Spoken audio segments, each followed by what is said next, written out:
Bonjour et bienvenue dans mon domaine les amis. Aujourd'hui une vidéo très spéciale car vous le voyez, je tourne à l'extérieur et ensuite j'ai l'honneur d'être invité à faire un reportage dans l'exposition appelée Bonne fortune et mauvais sort. Suivez-moi.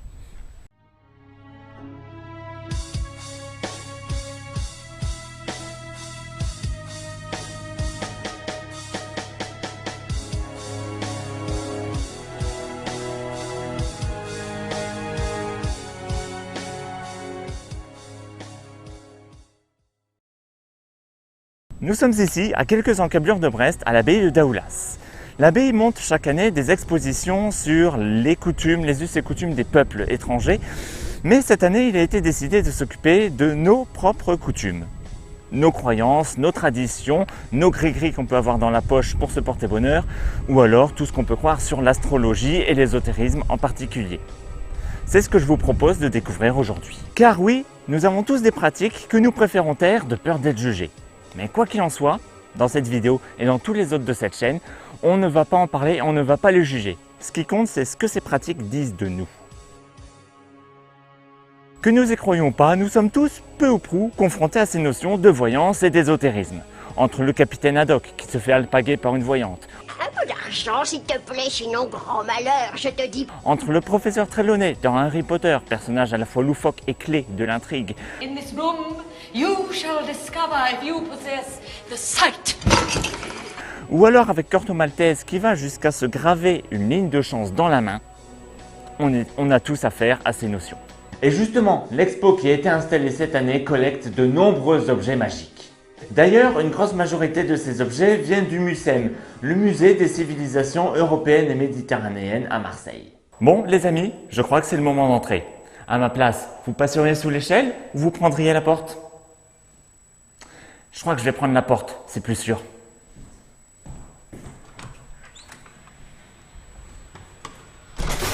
Ah, mais quel con qui a laissé ça là? Bon, après c'est peut-être qu'une superstition, hein, mais sachez que quand même 42% des personnes ont préféré passer par la porte, malgré les dangers. On commence avec une image d'Épinal que nous avons tous. La fameuse voyante dans sa roulotte qu'on retrouvait dans toutes les fêtes foraines du coin. Et tout cela est logique. Les fêtes foraines étaient tenues par des gitans qui étaient par erreur assimilés aux Égyptiens. Les Égyptiens, comme vous le savez, qui étaient supposés détenir des savoirs magiques et ésotériques. C'est en tout cas une image qu'on leur conférait. Mais les diseuses de Bonaventure n'étaient pas dupes de ce petit jeu. Beaucoup d'entre elles affirmaient le faire uniquement pour les gadjos, à comprendre les non-gitans. Elles-mêmes n'y croyaient pas vraiment des masses. Et face à un profane, elles pouvaient dire à peu près n'importe quoi. Elles étaient sûres que le type n'irait pas vérifier plus tard. Et on va ajouter à ça les décors très bien travaillés. Je me retrouve ici devant la caravane de Madame Olivia, une voyante d'une foire locale. Un décor très rustique, mais rassurez-vous, elle habitait quand même une caravane un peu plus moderne, mais il fallait quand même attirer le chaland avec des trucs un peu plus intéressants, des symboles ésotériques, voilà, des objets un peu magiques dont on ne connaît pas trop la fonction. Il fallait tout ça. Alors, je me trouve maintenant devant un automate de voyance. Curieux. Ce qu'il faut savoir, c'est que fut un temps, les jeux d'argent étaient interdits. Un manque à gagner évident pour les forains. Du coup, ils ont un peu réfléchi, ils se sont dit, comme les gadjos étaient déjà attirés par tout ce qui était voyance, lecture des lignes de la main et de tarot, pourquoi ne pas mettre de la voyance dans ces machines-là? Je vous rassure, rien de magique là-dedans. Au lieu de tirer des tickets perdus ou gagnants, ils imprimaient simplement des tickets avec des petites prédictions dessus.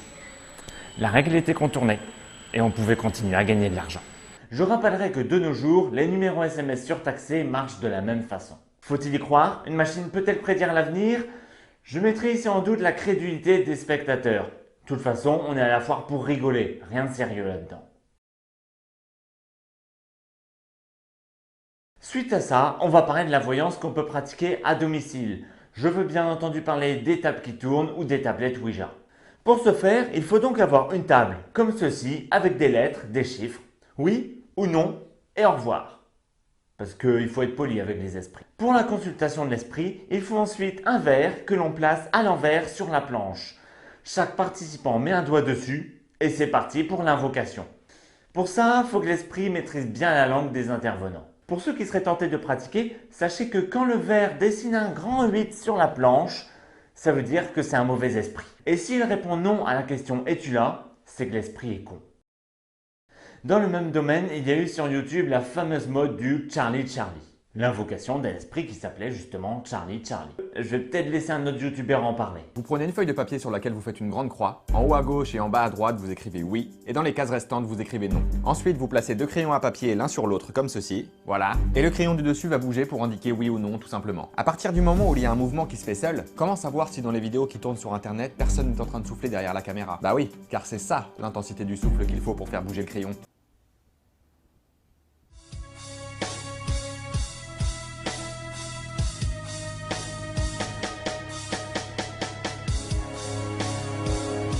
Et des voyances, il y en a eu beaucoup.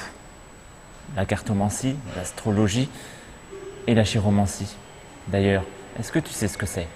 Alors, la chiromancie, la lecture des lignes de la main? Bravo, mais je suis devant une boule de cristal. Est-ce que tu sais comment s'appelle cette voyance? Alors là, facile, la captromancie.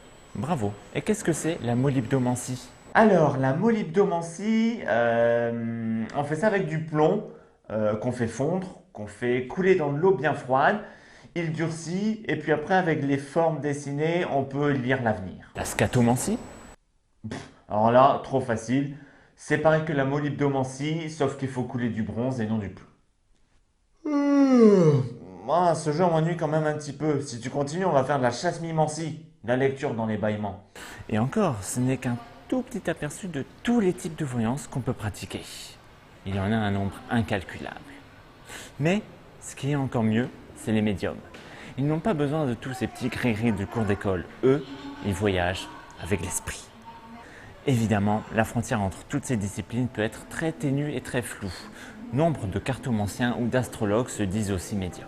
Trance, rêve éclairé, état de semi-conscience, voilà autant de moyens pour atteindre un au-delà riche d'informations ésotériques. D'ailleurs, une question persiste. Est-ce le médium qui s'envole vers d'autres cieux ou s'agit-il d'un univers invisible qui vient à lui? C'est en tout cas une question que s'est posée Jacques Emery. Il était à la fois médium et peintre autodidacte. Il a pris le soin de peindre nombre de ses visions oniriques, des tableaux saisissants qui interrogent tout un chacun. S'agit-il de véritables représentations de l'au-delà? Regardez donc ce tableau. Il s'agirait d'un temple qu'il aurait vu lors d'un de ses voyages. Les spectres au premier plan du tableau n'étaient pas forcément présents dans son voyage, mais Jacques Emery avait à l'époque senti une présence. Il a décidé de la représenter ainsi. C'est le cas d'ailleurs du deuxième tableau. Une impression diffuse qu'il représente sur la toile. Précisons ici que Jacques Emery, en plus de ses voyages médiumniques, a été contacté par le musée de Mucem pour analyser l'ensemble des objets de leur collection. Mais la voyance est aussi entrée dans nos inconscients collectifs grâce à de nombreux voyants célèbres. Ne vous cachez pas, je suis sûr que vous en connaissez quelques-uns. Pour remonter dans l'histoire, on va peut-être évoquer Nostradamus. L'homme était connu pour ses centuries, un recueil de prédictions sous forme de quatrains. Des prédictions allant grosso modo de 1550 à 3797, l'année supposée de la fin du monde. Qu'on y croit ou pas, Nostradamus a côtoyé les plus grands de ce monde. Les ducs de Savoie par exemple, et surtout la reine Catherine de Médicis. Elle l'aurait d'ailleurs consulté pour qu'il fasse l'horoscope d'Henri II et de leurs enfants. Au début du XXe, je pourrais citer Maïna Juan. C'est une voyante qui a été établie à Paris et qui avait l'habitude d'utiliser des hommes sandwich pour faire sa promotion. Exposition, bonne fortune et mauvais sort à l'abbaye de Daoulas.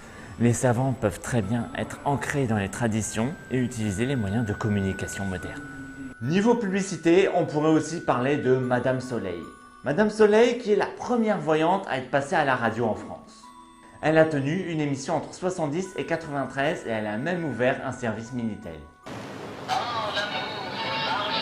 Et la forme, je suis Madame Soleil, je vous attends sur Minitel, je vous dirai tout. 3615 Soleil.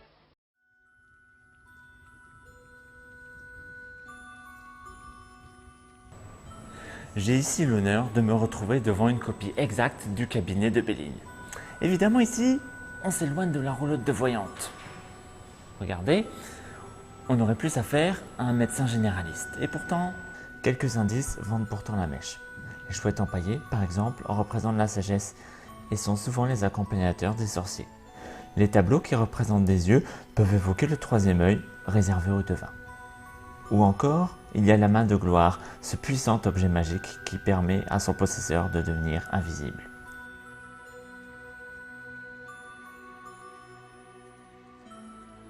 Pour impressionner ses clients, Béline a pour habitude d'appuyer sur un petit bouton pour éclairer la vitrine où se trouvait son jeu de cartes. Et oui, parce qu'il avait créé son propre jeu de cartes. Enfin, créer c'est un bien grand mot. Dans les grandes lignes, il a repris l'oracle du mage Edmond. Le mage Edmond, qui était un voyant et un devin très connu au XIXe siècle.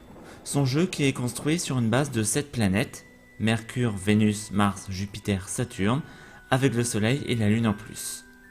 Chacune des planètes correspondant à 7 cartes. Continuons maintenant avec la grande, la très belle Élisabeth Tessier, connue à la fois dans les plus hautes sphères politiques et les plus hautes sphères médiatiques. En effet, c'était l'astrologue officielle de François Mitterrand. Sachez qu'elle a tenté de faire passer l'astrologie en tant que discipline à la Sorbonne. Eh oui, elle a même écrit une thèse de sociologie sur son domaine. Je pense que vous me permettrez que je prenne ma feuille pour que je puisse lire le titre de sa thèse. Situation épistémologique de l'astrologie à travers l'ambivalence de la fascination et du rejet dans les sociétés postmodernes. 900 pages au total, 2 volumes d'écrits. Il paraît d'ailleurs qu'elle avait écrit les 2 volumes simplement pour que le titre puisse être écrit. Et voilà, je pense qu'on a fait le tour de ce que je voulais vous montrer dans l'exposition. Je vous rassure, il y a une deuxième aile qui parle plus des objets magiques en tant que tels. Sachez en tout cas que dans la deuxième aile, parmi les objets observés, j'ai vu beaucoup de corneteaux. Si vous savez le geste que font tous les métalleux en concert, figurez-vous que ce geste n'est pas un signe pour appeler le diable. C'est surtout un geste pour contrer le mauvais sort. C'est une tradition qu'on retrouve dans de nombreux pays méditerranéens, la question étant comment ça se fait que les métalleux l'aient adopté. C'est en fait le chanteur de hard rock Ronnie James Dio qui a popularisé ce geste. Il a des origines italiennes et quand il était jeune, il voyait tout le temps sa maman le faire pour éloigner les mauvaises personnes. Du coup, il a gardé ce geste, il l'a popularisé à ses concerts. On peut aussi signaler que dans la langue des signes, ce geste veut dire hache. Et voilà, maintenant vous savez tout ce qu'il faut savoir sur l'exposition de l'abbaye de Daoulas. Enfin tout, c'est un bien grand mot. Il s'agit surtout d'un résumé rapide pour vous donner l'eau à la bouche et vous donner envie de visiter. Vous êtes tous invités à vous y rendre pour voir de nombreux objets exemplaires et apprendre, tout comme moi, beaucoup de choses sur le sujet. Je tiens particulièrement à remercier du fond du cœur les responsables de cette exposition qui m'ont permis de faire mon reportage. Pour ma part, je vais me remettre à l'étude des sciences ésotériques et je vous souhaite un bon vent.